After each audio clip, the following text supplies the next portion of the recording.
So in the last classes, we have discussed about low frequency equivalent circuit analysis of common emitter amplifier.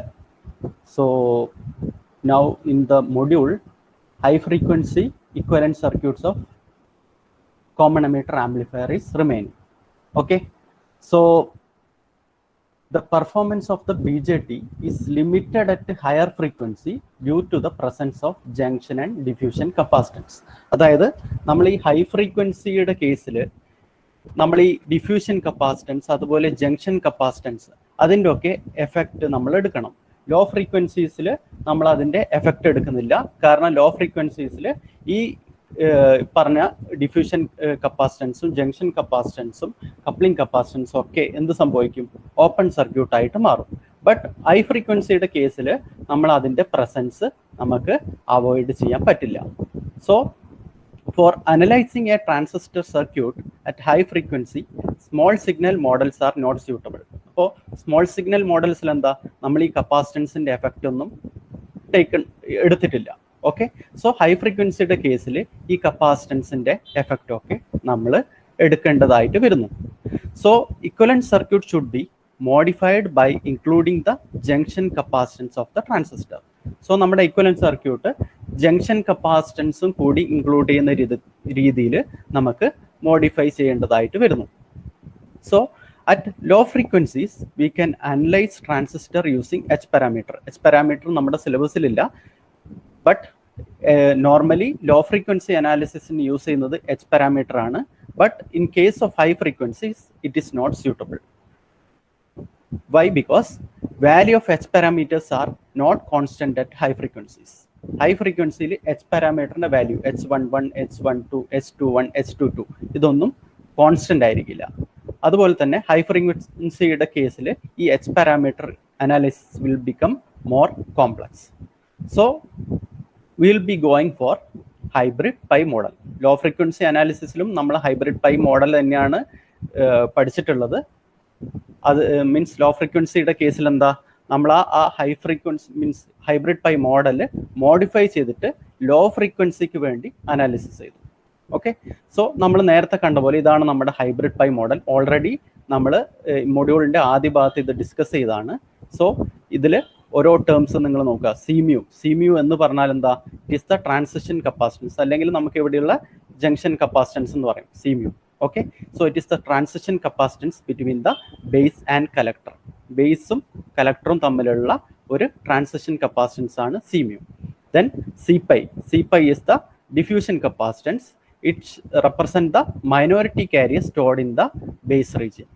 Then rpi, this is a small resistance, small input resistance which is seen from the base side. Okay, ബേസിനും എമിറ്ററിനും across ആയിട്ടുള്ള ഒരു small resistance ആണ് ഈ R pi which is seen from the base side. Then R mu this is the collector base reverse resistance. ഇത് reverse resistance ആയതുകൊണ്ട് തന്നെ ഇതിൻ്റെ value will be very high. Then R B is the base terminal resistance. ഇതൊരു small base terminal resistance ആണ് ഈ R B. Then R zero is the output resistance seen from the output side. Output side എന്ന് കാണുന്ന output resistance ആണ് R0. So it is also called as collector emitter resistance. Then GM into VB, this is the current source. GM into VB, ഇത് നമുക്ക് എങ്ങനെയൊക്കെ represent ചെയ്യാൻ പറ്റും? It can B represented as voltage control current source. ഇവിടെ ഒരു voltage control current source ആയിട്ടാണ് represent ചെയ്തത്. So if we are representing by H parameter, H21 എന്നാണെങ്കിൽ H21 into IB എന്നാണ് നോർമലി ഇവിടെ വരിക. So it will be a current controlled current source. Okay, so this is the basics about hybrid pi model. Already നമ്മൾ ഈ മൊഡ്യൂളിൻ്റെ initial പാർട്ടിൽ ഇത് discuss ചെയ്താണ്. Okay, so നമ്മളിപ്പം ഹൈ ഫ്രീക്വൻസി അനാലിസിസ് എന്നാണല്ലോ പഠിക്കുന്നത്. So here we will be using A millers theorem. എന്തിനാണ് നമ്മളിവിടെ മില്ലേഴ്സ് തിയറം യൂസ് ചെയ്യുന്നത് എന്ന് പറഞ്ഞാൽ, നമ്മളിവിടെ ഓൾറെഡി പറഞ്ഞു രണ്ട് കപ്പാസിറ്റൻസ് ഉണ്ട് ഇവിടെ, ബ്രിഡ്ജിങ് കപ്പാസിറ്റൻസ്. അതായത് സി പൈ ഉണ്ട്, സി മ്യൂ ഉണ്ട്. These are bridging capacitance. So നമ്മുടെ ഈ അനാലിസിസ് ഈസി ആക്കാൻ വേണ്ടിയിട്ട് നമ്മളിവിടെ മില്ലേഴ്സ് തിയറം അപ്ലൈ ചെയ്യും. So what is the relevance of Miller's theorem?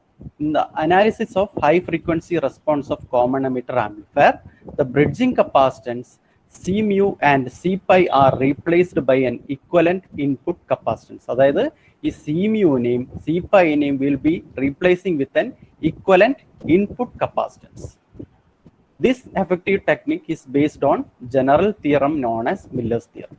So Miller's theorem കൊണ്ടുള്ള അഡ്വാൻറ്റേജ് ഇതാണ്, നമുക്ക് ഈ സി മ്യൂ അതുപോലെ സി പൈ പറയുന്ന ബ്രിഡ്ജിങ് കപ്പാസിറ്റൻസിനൊക്കെ നമുക്കൊരു സിംഗിൾ കപ്പാസിറ്റൻസ് ആയിട്ട് റീപ്ലേസ് ചെയ്യാൻ പറ്റും. So that the high frequency analysis will be little bit easier. So that is the major relevance of Miller's theorem. So എന്താണ് ഈ Miller's theorem എന്നുള്ളത് നമുക്ക് കാണാം. ഓക്കെ, അത് കഴിഞ്ഞിട്ട് നമുക്ക് ഹൈ ഫ്രീക്വൻസി അനാലിസിസിലേക്ക് പോവാം. ഓക്കെ, കാരണം എന്താണ്, ഇവിടെ ഓൾറെഡി ബ്രിഡ്ജിങ് കപ്പാസിറ്റൻസ് ഉണ്ട്, സി മ്യൂ ഉണ്ട്, സി പൈ ഉണ്ട്, അതായത് ഇൻപുട്ടും ഔട്ട്പുട്ടും തമ്മിൽ കണക്ട് ചെയ്തിരിക്കുകയാണ്. സോ നമുക്ക് analysis will be little bit complex. So ഇതിനെ നമ്മൾ ഈ ബ്രിഡ്ജിങ് കപ്പാസിറ്റൻസിനെ നമ്മൾ ഒരു ഇൻപുട്ട് കപ്പാസിറ്റൻസ് ആയിട്ട് റീപ്ലേസ് ചെയ്യും. So that high frequency analysis will be little bit easier. So that is the major relevance of Miller's theorem. Okay, now എന്താണ് മില്ലേഴ്സ് തിയറം എന്നുള്ളത് കാണാം. ഇപ്പൊ നിങ്ങൾ കാണുന്നുണ്ടല്ലോ ഇവിടെ ഒരു input side, this is the input side voltage V1, ഇവിടെ ഒഴുകുന്ന current I, this is the output side V2. So ഇവിടെ നമുക്കൊരു ഇംപിഡൻസ് സെഡ് എന്ന് പറയുന്ന ഇംപിഡൻസ് ഉണ്ട്. സോ ഇതിനെ നമുക്ക് എങ്ങനെ റീപ്ലേസ് ചെയ്യാം എന്നാണ് മില്ലേഴ്സ് തിയറം പറയുന്നത്. It can be replaced by, ഈ സെഡ് എന്ന് പറയുന്ന ഇംപിഡൻസ് നമുക്ക് we can replace like Z1 and Z2. Z1ഉം Z2 ആയിട്ട് നമുക്കിതിനെ റീപ്ലേസ് ചെയ്യാം എന്നാണ് മില്ലേഴ്സ് തിയറം പറയുന്നത്. അതുപോലെ തിരിച്ചു നോക്കുകയാണെങ്കിൽ എന്താ, ഒരു Z1 Z2 എന്ന് പറയുന്ന രണ്ട് ഇംപിഡൻസ് ഉള്ളതിനെ നമുക്കൊരു സിംഗിൾ ഇംപിഡൻസ് ആയിട്ട് റീപ്ലേസ് ചെയ്യാം. ഇതാണ് മില്ലേഴ്സ് തിയറം പറയുന്നത്. വേറാസ് ZI എന്ന് പറഞ്ഞാൽ ഇവിടെയുള്ള Z1 which will be equal to ZF divided by 1 minus A. ഈ ZF എന്ന് പറയുന്ന ഒരു ഫീഡ്ബാക്ക് ഇംപിഡൻസ് ആണ്. അത് നമുക്ക് അതിന്റെ പ്രൂഫ് വരുമ്പോൾ കാണാം എന്താണ് ഈ ZF എന്നുള്ളത്. So ZI is equal to ZF divided by 1 minus A. A എന്ന് പറഞ്ഞാൽ ഇവിടെയുള്ള ഗെയിൻ. സിമിലർലി ZO എന്ന് പറഞ്ഞാൽ ഇവിടെയുള്ള Z2 ഔട്ട്പുട്ട് സൈഡിലുള്ള impedance which will be equal to ZF into A divided by A minus 1. A എന്ന് പറഞ്ഞാൽ ഇവിടെയുള്ള ഗെയിൻ ആണ്, ZF എന്ന് പറയുന്ന ഇവിടെയുള്ള ഫീഡ്ബാക്ക് ഇംപിഡൻസ് ആണ്. ഓക്കെ, സോ നമുക്കെന്താ ഒരു ഇംപിഡൻസ് അതിനെ നമുക്ക് ഇൻപുട്ടിലും ഔട്ട്പുട്ടിലും രണ്ട് ഇംപിഡൻസ് ആയിട്ട് റീപ്ലേസ് ചെയ്യാം, അല്ലെങ്കിൽ ഇൻപുട്ടിലും ഔട്ട്പുട്ടിലും രണ്ട് ഇംപിഡൻസ് ഉള്ളതിനെ നമുക്കൊരു സിംഗിൾ ഇംപിഡൻസ് ആയിട്ട് റീപ്ലേസ് ചെയ്യാം. ഇതാണ് മില്ലേഴ്സ് തിയറം പറയുന്നത്. വേറാസ് ZI, അതായത് input impedance ZI will be equal to ZF divided by 1 minus A. Output impedance Z0 will be equal to, or ZO will be equal to ZF into A divided by A minus 1. Okay, so ഇതെങ്ങനെയാണ് കിട്ടുന്നതെന്ന് നമുക്ക് കാണാം. അതാണ് millers തിയറത്തിന്റെ proof. So ഇതാണ് generally ഒരു millers theorem എന്ന് പറഞ്ഞാൽ, അതായത് ഒരു ഇംപിഡൻസ് ഇൻപുട്ടും ഔട്ട്പുട്ടും കണക്ട് ചെയ്തിട്ടുള്ള ഒരു ഇംപിഡൻസിനെ നമുക്ക് രണ്ട് ഇംപിഡൻസ് ആയിട്ട് റീപ്ലേസ് ചെയ്യാം. വേറാസ് input impedance ZI will be equal to ZF divided by 1 minus A. Whereas output impedance Z0 will be equal to ZF into A divided by A minus 1. A എന്ന് പറഞ്ഞാൽ ഇവിടെയുള്ള gain ആണ്, ZF എന്ന് പറഞ്ഞാൽ ഇവിടെയുള്ള feedback impedance ആണ്. Okay, so ഇതിന്റെ proof എങ്ങനെയാണെന്നുള്ളത് നമുക്ക് കാണാം. ഓക്കെ, സോ ഇവിടെ നിങ്ങൾക്ക് കാണാം ഒരു വോൾട്ടേജ്, ഇൻപുട്ട് വോൾട്ടേജ് VI, ഒരു output voltage VO.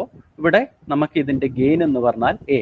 So generally നമുക്ക് ഇതിന്റെ ഗെയിനെ നമുക്ക് എങ്ങനെ എഴുതാൻ പറ്റും? Gain A will be equal to output voltage divided by input voltage, അതായത് V0 divided by VI.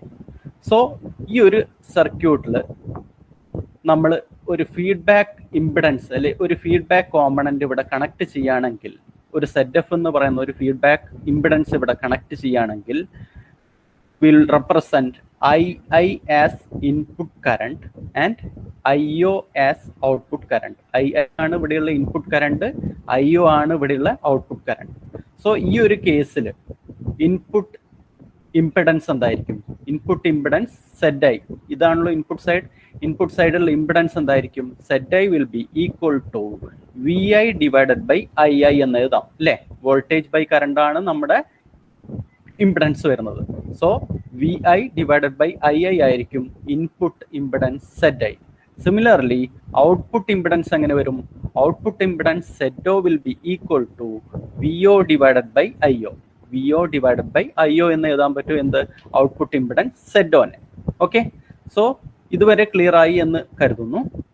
Okay, now നമ്മളെ ഇൻപുട്ട് കറണ്ട് ഇപ്പം ഈ ഒരു ഡയറക്ഷനിലാണ് ഫ്ലോ ചെയ്യുന്നത്. ഓക്കെ എന്ന് കരുതുക. ഓക്കെ, സോ ആ ഒരു കേസിൽ നമ്മൾ ഐ ഐ എങ്ങനെ എഴുതാൻ പറ്റും? ഐ ഐ എന്ന് പറഞ്ഞാൽ കറണ്ട് ആണ്. Current can be written as voltage divided by impedance. Okay, so ഇവിടെയുള്ള വോൾട്ടേജ് ഡിഫറൻസ് എങ്ങനെയാണ് വരുന്നത്? വി ഐ, ഇവിടെയുള്ള വോൾട്ടേജ് വി ഐ, ഇവിടെയുള്ള വോൾട്ടേജ് വി ഒ ആണ്. So V I minus V O divided by അവിടെയുള്ള ഇംപിഡൻസ് എന്താ? Z F.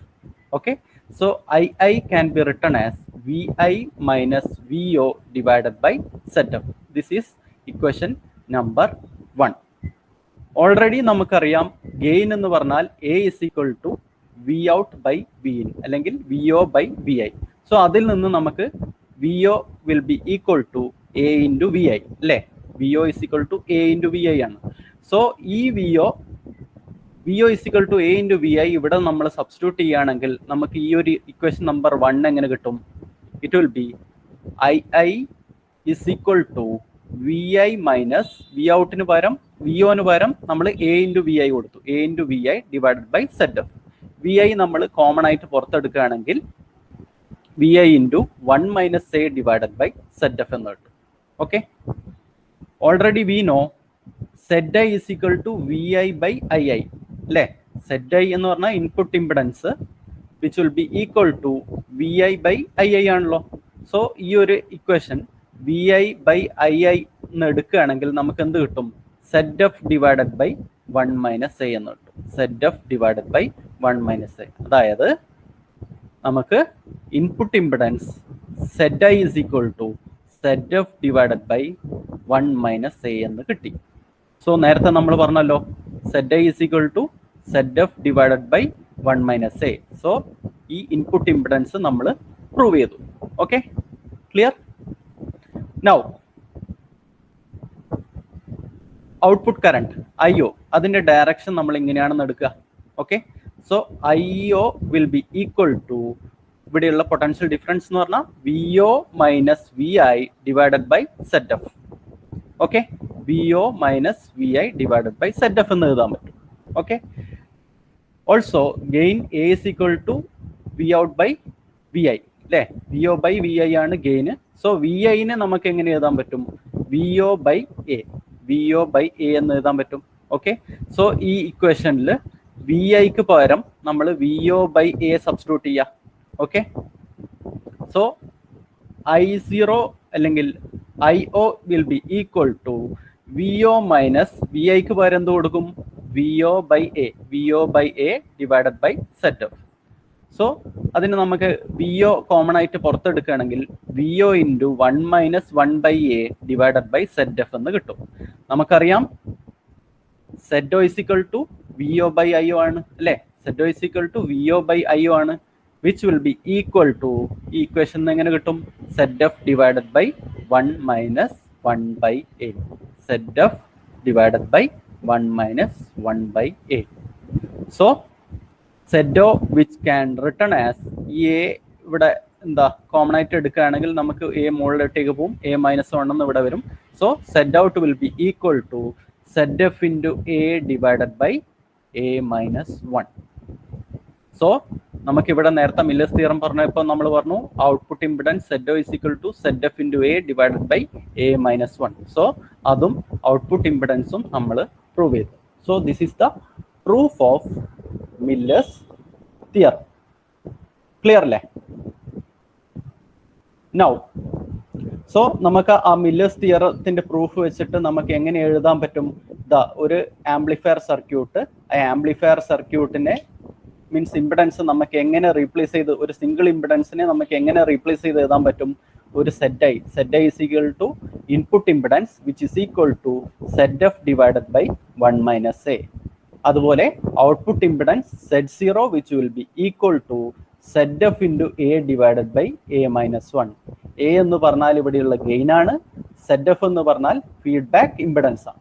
Okay, so this is the millers theorem. Okay, ഇനി നമ്മൾ നേരത്തെ ഒരു ഫീഡ്ബാക്ക് കോമ്പണന്റ് ZF എന്ന് പറഞ്ഞല്ലോ. ആ ZF എന്ന് പറയുന്ന feedback component if it is A capacitor, ആ ZF എന്ന് പറയുന്ന ആ ഒരു ഫീഡ്ബാക്ക് കോമ്പണന്റ് ഒരു കപ്പാസിറ്റർ ആണെങ്കിൽ we can replace that ZF as a capacitor CF. Okay, ഒരു കപ്പാസിറ്റർ CF ആയിട്ട് ZF-നെ റീപ്ലേസ് ചെയ്തു. ഓക്കെ, സോ ആ ഒരു കേസിൽ നമുക്ക് ഓൾറെഡി നമുക്കറിയാം input impedance ZI which is equal to ZF divided by 1 minus A. Okay, so capacitance നമുക്ക് എങ്ങനെ റിയാക്റ്റൻസ് വെച്ചിട്ട് എഴുതാൻ പറ്റുമല്ലോ. സോ ഇറ്റ് വിൽ ബി ഈ ZI എന്ന് പറയുന്നതും ZF എന്ന് പറയുന്നതും കപ്പാസിറ്റർ ആണെങ്കിൽ we can write ZI as 1 divided by j omega Ci, 1 divided by j omega Ci, which will be equal to ഈ ZF-നെ നമ്മൾ റീപ്ലേസ് ചെയ്യാണ്. ഓക്കെ, സോ ZF-നെ റീപ്ലേസ് ചെയ്യുമ്പോൾ 1 divided by j omega CF, 1 divided by j omega CF divided by 1 minus A എന്ന് കിട്ടും. Okay, so ഇവിടെ എന്താ ഈ J ഒമേഗയും ഈ ഒരു ജെ ഒമേഗയും ക്യാൻസൽ ആവില്ലേ. ഓക്കെ, ജെ ഒമേഗയും ക്യാൻസൽ ചെയ്ത് കഴിഞ്ഞാൽ നമുക്ക് എങ്ങനെ കിട്ടും? 1 by Ci which will be equal to 1 divided by CF into 1 minus A. Okay, 1 by Ci which will be equal to 1 divided by CF into 1 minus A. So ഇതിൽ നിന്ന് നമുക്ക് എങ്ങനെ എഴുതാം? Ci equal to CF into 1 minus A എന്ന് കിട്ടില്ലേ? അതായത് Ci which will be equal to CF into 1 minus A എന്ന് കിട്ടും. ഓക്കെ, അപ്പൊ ഇവിടെ എന്താണ് നമ്മൾ ചെയ്തത്? ഈ ഫീഡ്ബാക്ക് എലമെന്റ് ZF എന്ന് പറയുന്നതിനെ നമ്മൾ എന്തായിട്ട് റീപ്ലേസ് ചെയ്തു? കപ്പാസിറ്റർ ആയിട്ട് റീപ്ലേസ് ചെയ്തു. So input capacitance Ci which will be equal to CF into 1 minus A എന്ന് നമുക്ക് കിട്ടി. Okay, fine. നൗ നമുക്കറിയാം output impedance Z0 which will be equal to ZF into A divided by A minus 1. Okay, output impedance Z0 is equal to ZF into A divided by A minus 1 already നമ്മൾ prove ചെയ്താണ്. Okay, ഇവിടെയും നമ്മൾ ഈ Z0നെയും ZF-നെയും നമ്മൾ capacitor വെച്ചിട്ട് replace ചെയ്യുകയാണെങ്കിൽ, Z0നെയും ZF-നെയും നമ്മൾ capacitor വെച്ച് റീപ്ലേസ് ചെയ്യുകയാണെങ്കിൽ Z0നെ എങ്ങനെ നമുക്ക് എഴുതാം? അതിന്റെ റിയാക്റ്റൻസ് ഇതിൽ നമ്മൾ എഴുതുന്ന സമയത്ത് 1 divided by j omega C0, 1 divided by j omega C0 which will be equal to A divided by j omega CF. Okay, ഈ ZF-ന് പകരം 1 divided by j omega CF എന്ന് എഴുതാം. ഇവിടെ ഓൾറെഡി A ഉണ്ട്. So A divided by j omega CF divided by A minus 1 എന്ന് നമുക്ക് കിട്ടി. Okay, ഇവിടെ എന്താ j ഒമേഗയും നമുക്ക് ക്യാൻസൽ ചെയ്യാൻ പറ്റും. സോ അത് ക്യാൻസൽ ചെയ്ത് കഴിഞ്ഞാൽ നമുക്ക് എന്ത് കിട്ടും? 1 divided by C0 will be equal to A divided by CF into A minus 1 എന്ന് കിട്ടും. അതായത് 1 divided by C0 which will be equal to 1 divided by CF into A divided by A minus 1. Okay, so ഇവിടെ എന്താ A divided by A minus 1 ആണ്. ആകെ ഒരു -1 ടേമിന്റെ difference ആണ് ഉള്ളത്. സോ ഈ A divided by A minus 1 എന്ന് പറഞ്ഞ ടേമിനെ അപ്രോക്സിമേറ്റ്ലി ഈക്വൽ ടു 1 അല്ലേ? ആകെ ഒരു 1ന്റെ ഡിഫറൻസ് മാത്രമല്ലേ വരുന്നുള്ളൂ. So this A divided by A minus 1 which will be if we are taking approximately equal to 1 ആണെങ്കിൽ നമുക്ക് എന്ത് കിട്ടും? 1 divided by C0 which will be equal to 1 divided by CF. അതായത് C0 approximately equal to CF എന്ന് നമുക്ക് കിട്ടും അല്ലേ? ഇനി അപ്രോക്സിമേഷൻ എടുക്കുന്നില്ലെങ്കിൽ നമുക്ക് എന്ത് കിട്ടും? C0 will be equal to CF into A minus 1 divided by A. C0 will be equal to CF into A minus 1 divided by A. So ഇതെങ്ങനെയാണ് നമുക്ക് കിട്ടിയത്? ഇവിടെയുള്ള ഫീഡ്ബാക്ക് എലമെന്റ് അല്ലെങ്കിൽ ഫീഡ്ബാക്ക് ഇംപെഡൻസ് നെ നമ്മൾ ഒരു കപ്പാസിറ്ററായിട്ട് റീപ്ലേസ് ചെയ്തപ്പോൾ നമുക്ക് C0 is equal to CF into A-1 divided by A എന്ന് നമുക്ക് കിട്ടി. ഓക്കെ, സോ ഫൈനലി നമുക്കൊരു ഫീഡ്ബാക്ക് എലമെന്റ്, ഫീഡ്ബാക്ക് ഇംപിഡൻസ് ഒരു കപ്പാസിറ്റർ CF ആയിട്ട് റീപ്ലേസ് ചെയ്ത സമയത്ത് നമുക്ക് അതിനെ എങ്ങനെ റീഡ്രോ ചെയ്ത് വരക്കാൻ പറ്റും? അതായത് ഈ ഒരു കപ്പാസിറ്ററിനെ നമുക്ക് രണ്ടായിട്ട് സ്പ്ലിറ്റ് ചെയ്ത് വരക്കാൻ പറ്റും. ഒന്ന് ഇൻപുട്ട് കപ്പാസിറ്റൻസും അതുപോലെ ഒന്ന് ഔട്ട്പുട്ട് കപ്പാസിറ്റൻസും. ഈ CF എന്ന് പറയുന്ന ഫീഡ്ബാക്ക് കപ്പാസിറ്റൻസിനെ നമ്മൾ ഒരു ഇൻപുട്ട് കപ്പാസിറ്റർ ആയിട്ടും ഔട്ട്പുട്ട് കപ്പാസിറ്റർ ആയിട്ടും റീപ്ലേസ് ചെയ്യാണ്. Whereas CI will be equal to CF into 1 minus A. Okay, CI എന്ന് പറയുന്ന input capacitance which is equal to CF, അതായത് feedback capacitance CF into 1 minus A, where A is the gain. Then CO will be approximately equal to, output capacitance will be approximately equal to CF.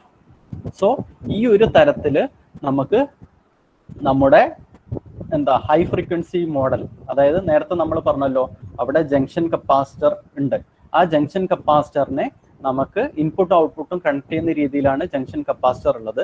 ആ ഒരു corresponding junction കപ്പാസിറ്ററിനെ നമുക്ക് എന്ത് ചെയ്യാൻ പറ്റും? Millers theorem ഉപയോഗിച്ചിട്ട് രണ്ട് capacitance ആയിട്ട് replace, ഇൻപുട്ടിലും ഔട്ട്പുട്ടിലും രണ്ട് കപ്പാസിറ്റർ ആയിട്ട് റീപ്ലേസ് ചെയ്ത് വരക്കാൻ പറ്റും. So that the high frequency equivalent analysis will be more simple.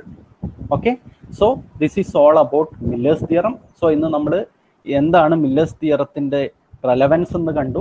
Okay, then എന്താണ് മില്ലേഴ്സ് തിയറം എന്ന് കണ്ടു. ദെൻ ആഫ്റ്റർ ദാറ്റ് ഈ മില്ലേഴ്സ് തിയറത്തിന്റെ ഇൻപുട്ട് മീൻസ് ഇൻപുട്ട് ഇംപിഡൻസിന്റെ ഔട്ട്പുട്ട് ഇംപിഡൻസിന്റെ ഇക്വേഷൻ കണ്ടു. ദെൻ ഈ ഇൻപുട്ട് ഇംപിഡൻസും ഔട്ട്പുട്ട് ഇംപിഡൻസും എങ്ങനെയാണ് ആ ഒരു ഇക്വേഷനിലേക്ക് എത്തുന്നത് എന്നുള്ളത് പ്രൂവ് ചെയ്തു. Then if you are replacing that input impedance and output impedance by the capacitors, how we are getting the expression.